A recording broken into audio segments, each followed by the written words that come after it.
ಪ್ರದೀಪ್ ಈಶ್ವರ್ ಅವರ ಹೇಳಿಕೆ ಗಮನಿಸಿದಿರಾ ಸರ್? ನಾನು ಮನುಷ್ಯರಿಗೆ ಅಷ್ಟೇ ಉತ್ತರ ಕೊಡ್ತೇನೆ. ನೋಡಿರಿ, ಮಾನ ಮರ್ಯಾದೆ ಸ್ವಲ್ಪ ಇರಬೇಕು ಯಾವುದೇ ವ್ಯಕ್ತಿಗೆ.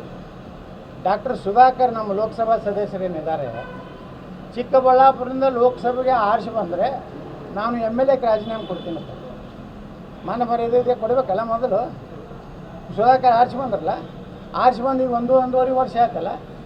ಇಂಥ ಹೇಳಿಕೆಗಳಿಗೆ, ಇಂಥ ಪಾಲಿಸ್ ಹೇಳಿಕೆಗಳಿಗೆ ಅಂಥವ್ರಿಗೆಲ್ಲ ಉತ್ತರ ಕೊಡೋದು. ನಾವು ಕೊಡೋದಿದ್ದರೆ ಡೈರೆಕ್ಟ್ ಸಿದ್ದರಾಮಯ್ಯ, DK ಶಿವಕುಮಾರ್, ಯಡಿಯೂರಪ್ಪ ಆಟೆ.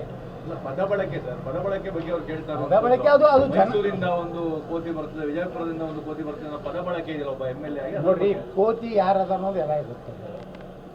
ಕೋತಿ ಯಾರು ಅದಾರ, ಯತ್ನಾಳ್ ಅದಾರೋ, ನಮ್ಮ ಪ್ರತಾಪ್ ಸಿಂಹ ಅದಾರೋ, ಮತ್ತು ಯಾರು ಅದಾರೋ, ಆ ಕೋತಿ ಯಾವಾಗಲೂ ನನ್ನಂಗೆ ಎಲ್ಲ ಕೋತಿಗಳು ಅದಾವ ತಿಳ್ಕೊತೈತೆ ಅಷ್ಟೇ.